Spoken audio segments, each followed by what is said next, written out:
네, 유충섭 앵커가 대략의 프로필을 여러분께 소개를 해드렸는데요. 이번엔 정치평론가 그리고 정치부 기자와 함께 좀 더 집중적인 얘기를 좀 해보도록 하겠습니다. 정치평론가 이종훈 박사와 박순표 정치부 기자가 나와 있는데요. 이종훈 박사께 먼저 질문을 좀 드리겠습니다.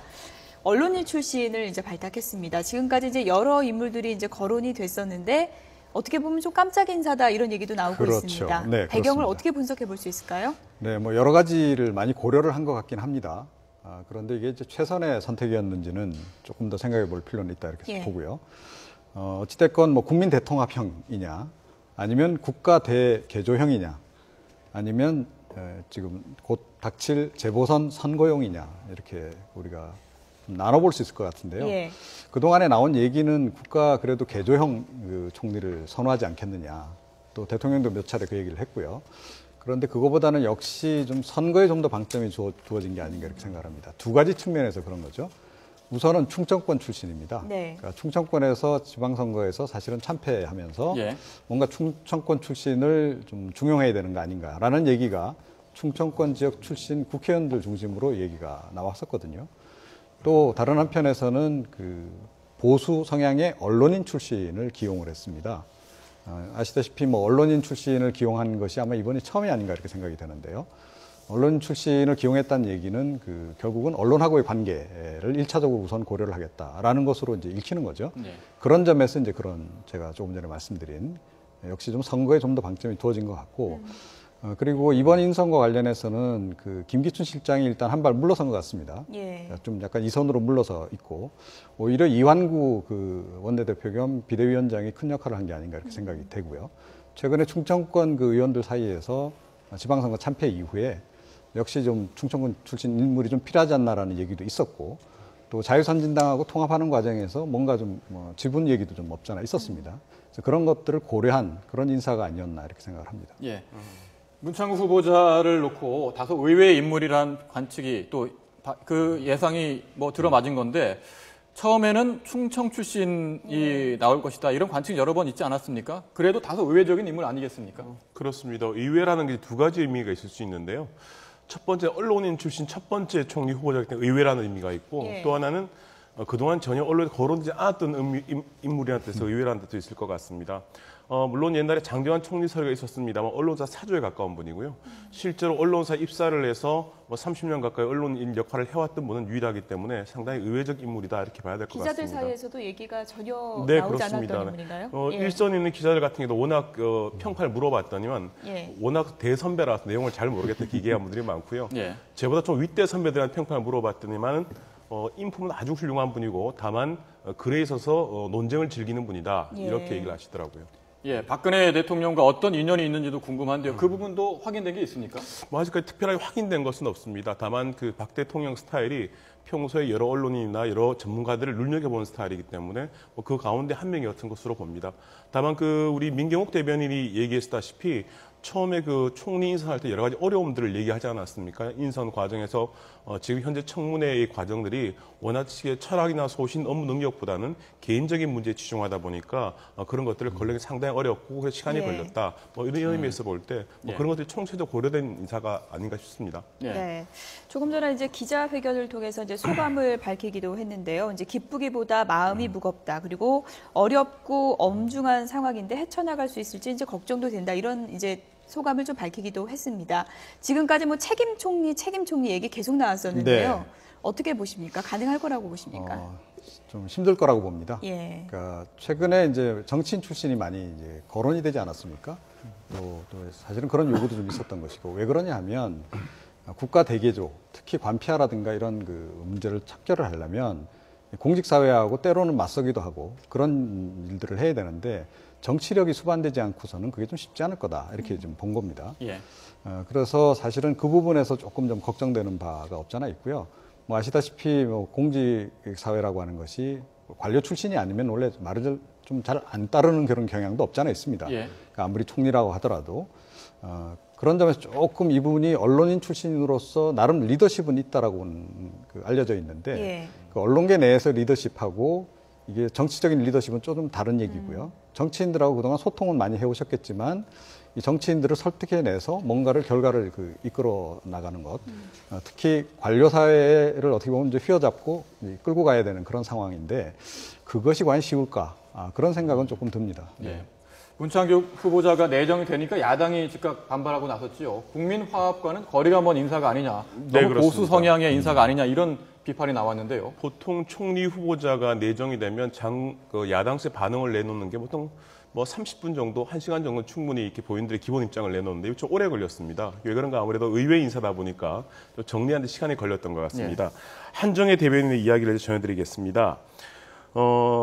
박근혜 대통령께서 보수 성향 언론인 출신인 문창극 씨를 내정을 했다. 그러면서 복지 확대 반대, 햇볕 정책에 대한 노골적 적폐 등 그동안 언론 활동을 반추해보면 극단적 보수 성향이다. 그래서 국민화합, 국민통합 시대 정신에 부합하지 않는다. 이렇게 이야기를 했습니다. 예. 그래서 국민 속에서 소통하고 변화하자는 국민의 요구와는 정반대로 가는 인사다. 이렇게 얘기를 했습니다. 아마 한 대변인이 이렇게 논평을 낸 것은 그동안 그 문창극 대변인 현역 시절에 말씀하셨으면 여러 가지 내는 칼럼이라든가 글들에서 야당의 정책을 아주 공개적으로 노골적으로 비판한 부분에 관해서 불편하게 생각했고 바꿔 얘기하면 청문회 과정에서 혹독한 검증이 어떤 양측의 공방이 예상된다고 볼 수 있습니다. 네. 이번에 이제 총리 인선에 앞서서 이제 박근혜 대통령이 밝힌 가이드라인에 이제 가장 포인트가 되는 부분이 이제 개혁을 잘 할 수 있는 인물 네. 아니었습니까? 이 부분에는 어떻게 보십니까? 부합한다고 보십니까? 그 부분이 조금 의문이 많이 남다는 거죠. 그러니까 국가개조라고 이제 표현한 어떻게 보면 이제 기본적으로는 정부개혁이라고 볼 수 있습니다. 네.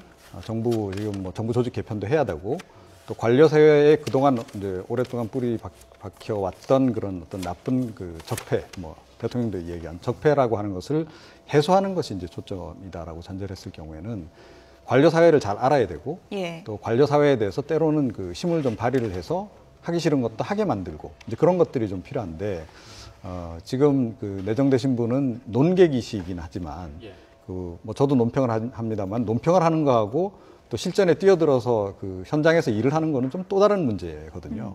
그런 부분에서 역시 좀 의구심이 좀 남는 부분이 있고요. 야당에서 국민 대통합과 관련해서 이건 좀 반대다라고 이제 얘기를 한 부분도 이 부분이 이분이 이제 충청권 인사라고 하는 점에서 조금 고려를 한 것 같긴 해요. 근데 그럼에도 불구하고 보수 논객이고 보수 논객 중에서도 상당히 강성 논객이라는 겁니다. 자기 논리가 분명하고 또 제가 알기로는 이분이 특히 종북을 굉장히 싫어하신다고 그래요. 그래서 이것이 물론 이제 긍정적인 의미로 작용할 수도 있습니다만은 조금 나쁜 의미로 작용할 경우에는 이른바 종북 논쟁이 더 좀 격렬하게 전개될 가능성도 없잖아 있는 것이죠. 이런 것이 이제 정책 추진하는 과정에서 또는 이제 정부 조직 개편하거나 또 국가 개조하는 과정에서 논쟁이 될 경우에는 굉장히 큰 논쟁이 될 수도 있는 그런 여지가 좀 남아 있는 부분이다 이렇게 봐야 되겠습니다. 종북 문제 이런 보수적인 성향, 박근혜 대통령과 코드가 맞지 않느냐 이런 말을 하고 싶은데요. 조금 전에 기자회견을 열고 총리 후보자로 내정된 소감을 밝혔는데요. 다시 들어볼까요? 우리 모두가 알다시피 우리가 처한 지금 상황은 매우 어렵고 엄중합니다. 이런 상황을 제가 과연 헤쳐나갈 수 있을지 걱정이 앞서기 때문입니다. 저는 능력도 부족하고 지혜도 모자라고 국정 경험도 없는 정말 부족한 사람입니다. 그러나 나라를 위해 애쓰시는 우리 박근혜 대통령님을 도와 제가 안전한 대한민국 또 행복한 대한민국 또 나라의 기본을 다시 만드는 그런 일을 제가 미력이나마 저의 마지막 여생을 모아서 나라를 위해서 한번 바쳐볼까 합니다. 저는 총리가 아니라 총리 후보자 총리 지명자에 불과합니다. 아직 남은 청문회 절차가 있습니다. 국회에서 이 남은 절차가 끝날 때까지 겸손하게 마음 준비를 하며 기다리겠습니다. 네, 문 후보자 소감을 들어보셨는데요. 조금 전에 제가 그 문 후보자가 과거 중앙일보 대기자 때 썼던 칼럼을 몇 부분 소개해드렸는데 그 2011년에 당시 박근혜 전 대표에게 정치 권력이 쏠리는 현상을 비판한 칼럼이 박근혜 현상이다 이렇게 비판한 내용이 있었거든요. 만약 청문회를 통과해서 총리가 된다면 당시처럼 박 대통령에게 뭐 직언을 할 수 있을까요? 어떻게 보십니까? 글쎄, 언론인의 입장에서 직언하는 것은 너무나 당연한 소명이기 때문에 뭐 당연하다고 보고요. 다만 총리 입장에서 그 공개적인 자리에서 박 대통령에 대해서 언급하는 것은 뭐 총리 입장에서 부적절하다고 봐야 되지 않겠습니까? 다만 그 둘 사이의 과정에서 충분히 뭐 직언을 할 수 있을 것이라고 보고요. 실제로 그 민경욱 대변의 이야기를 들어보면 냉철한 비판 의식과 합리적 대안을 가졌다 이렇게 얘기를 했고 소신이 광직한 언론이라는 또 지켜 세웠기 때문에 이런 부분들에서 충분히 역할을 할 것으로 기대를 합니다. 네. 다만 이제 야당과의 관계, 사실 총리가 야당 관계를 어떻게 풀어내는가 하는 것은 사실은 조금 그 넘어선 문제이긴 하겠지만 실제로 요즘 국정 운영 전반을 보면 총리가 야당 대표도 만나야 하고 야당 원내대표도 만나야 하고 때로는 국정 운영 전반에 협조해야 하는 부분들이기 때문에 이런 부분에서 얼마나 리더십을 발휘할지는 좀 지켜봐야 될 것 같습니다. 네.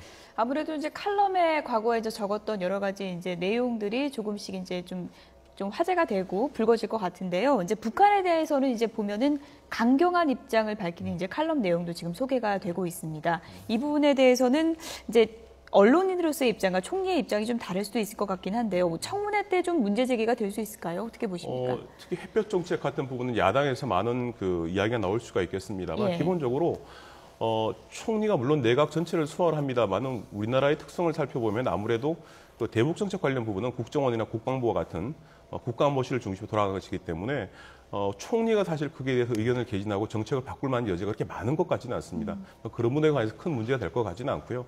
다만 아까 말씀하셨다시피 행정부 경험이 전혀 없기 때문에 과연 이 관료 사회를 어떻게 개혁하고 척결해야 할 것인가 이 부분에 대해서 약간의 우려가 없지 않아 있는 것 같습니다. 논리적으로 설명을 드린다면 그런 부분에 대해서 경험이 전혀 없기 때문에 적임자가 아니라고 얘기할 수는 없습니다. 그러나 다만 관료 사회 행태를 정확히 알고 있다면 그분을 정확히 찝어내서 개혁하는 데 조금 더 적임자일 것이다 이렇게 예측하는 것인데 그런 부분에 본인도 얘기를 하고 있습니다. 실제로 아까 그 후보자의 얘기를 직접 들어보셨습니다마는 매우 어렵고 엄중하다. 국정 경험도 부족한 인물이다. 그래서 나라에 이런 큰 위기가 닥쳤을 때 나라의 불을 받아서 마음이 몹시 무겁다 이렇게 얘기했습니다. 본인도 그런 부분에 충분히 인지하고 있는 것으로 보여집니다. 네, 청문회 어떻게 전망하십니까? 글쎄요. 뭐 이제 일단 이념 논쟁이 꽤 좀 벌어지지 않을까 이렇게 생각이 됩니다. 그러니까 역시 과거에 썼던 그 이제 글과 관련한 얘기들이 이제 많이 나올 것 같고요. 뭐 상당히 확고하신 거로 알고 있습니다. 저분의 그 보수 주의라고 하는 것이 나름 굉장히 확고하기 때문에 그 논쟁에서도 아마 결코 물러서지 않을 가능성이 높다 이렇게 생각을 하고요. 청문회장에서 굉장히 뜨거운 논쟁이 벌어질 가능성이 높고, 근데 이제 문제는 이런 것이죠. 사실은 이제 뭐 종북을 철결하는 것에 대해서는 사실 국민 모두가 다 공감대가 형성이 돼 있고, 그래서 이제 통합진보당도 지금 저런 지경까지 지금 간 상황이라고 볼 수 있는데.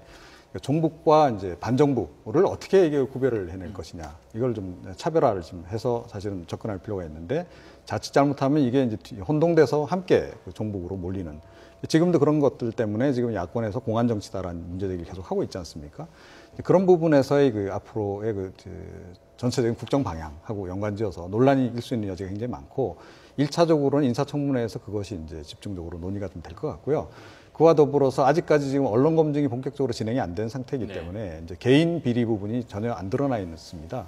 그래서 개인적으로 과연 어떤 것들이 더 이제 드러날지 지켜봐야 되는 거죠. 사실은 안대희 전 총리 후보자도 언론 검증 전에는 굉장히 좋은 분으로만 우리가 알고 있지 않았습니까? 이제 그렇게 될 것이라고 보고, 개인적인 비리가 사실은 뭐 특별한 것이 없다면 이념적인 부분은 논쟁의 여지는 있겠지만 그것이 걸림돌이 되지는 않을 거다 이렇게 생각을 합니다.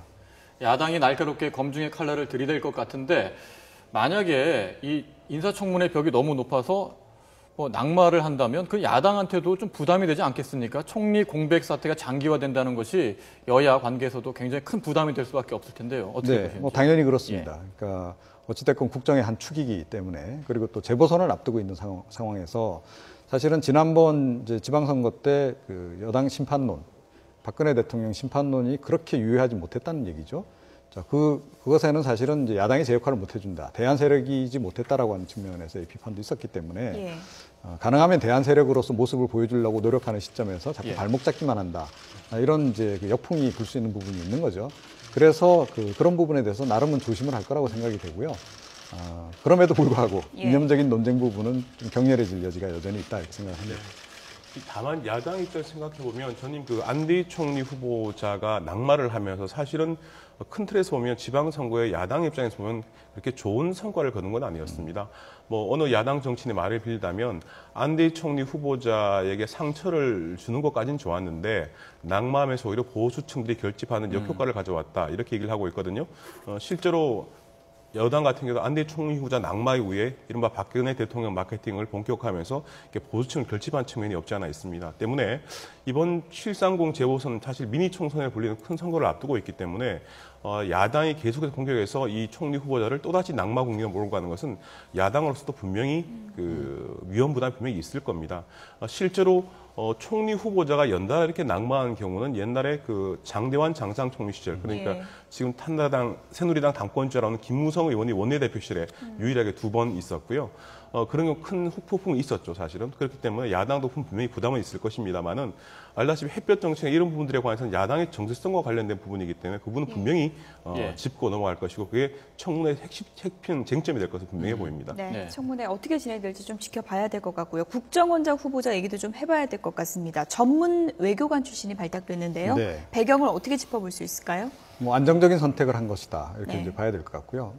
사실은 깜짝 인사보다는 언론에서 계속 거명이 됐던 그 범주 내에서 인물군 중에서 사실은 선택이 되는 것이 저는 그래도 검증이 잘 되는 방식이다라고 생각을 하거든요. 그래서 이번 같은 국정원장 인선 같은 경우에는 이미 거론되던 인물군 중에 일단 포함이 돼 있기 때문에 기본적인 검증은 좀 된 상태의 인물이라고 볼 수 있고 외교관 출신이라고는 하지만 뭐 과거에 또 이 국정원 쪽에 근무했던 경력도 있고요. 그래서 이 국가 안보 분야도 좀 알고 있는 그러나 역시 국가정보원장은 자신의 측근, 그러니까 친박의 핵심 인력 가운데서 선택을 한 것으로 이렇게 봐야 되겠습니다.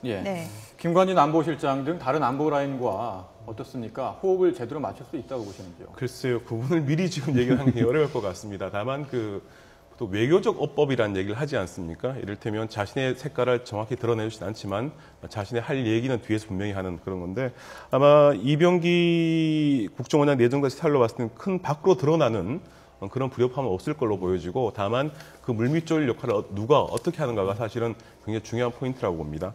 실제로 이병기 대사의 내정은 박 대통령이 가장 믿고 맡길 수 있는 국가안보와 관련된 인물 중에서 골랐다 이렇게 봐야 될 것 같습니다. 이병기 내정자 같은 경우는 실제로 2007년 박근혜 후보의 경선 캠프에서 선거대책 부위원장을 지내기도 했습니다. 그렇게 굉장히 오래된 측근 중에 한 분이고 이 정부가 처음 출범할 때만 해도 이병기 대사가 첫 번째 국정원장 후임에 올라들 정도로 오랫동안 여권 주변에서는 거론된 인물 가운데 한 명입니다. 다만 전임 국정원장 남재준 원장이 너무 강력한 군 스타일로 낙마를 하게 되면서 중간 사실상 경질되게 되면서 그 후임으로는 군 출신보다는 그래도 부드러운 민간이 좋지 않겠느냐라고 했습니다. 그래서 실제 민간을 유일한 한 케이스가 문민정부 처음에 김더 외교 교수가 외대 교수가 출마했는데 사실 살짝 실패로 돌아왔기 때문에 그래서 더구나 이렇게 민간을 넣을 수는 없는 입장이기 때문에 그나마 국정원 경험이 있으면서도 외교관 출신인 이런 분을 골랐다고 봐야 할 것 같습니다. 아무래도 야권 쪽에서는 이제 국정원 개혁과 관련해서 얼마나 역할을 할 수 있을까 그 부분을 아마 집중적으로 볼 것 같고요. 인사청문회 때 그 얘기가 주로 많이 나오지 않을까 이렇게 여겨집니다. 언론 검증도 있고 인사청문회도 남았고 좀 더 지켜봐야 할 것 같습니다. 정치평론가 이종훈 박사 그리고 박순표 기자였습니다. 두 분 고맙습니다.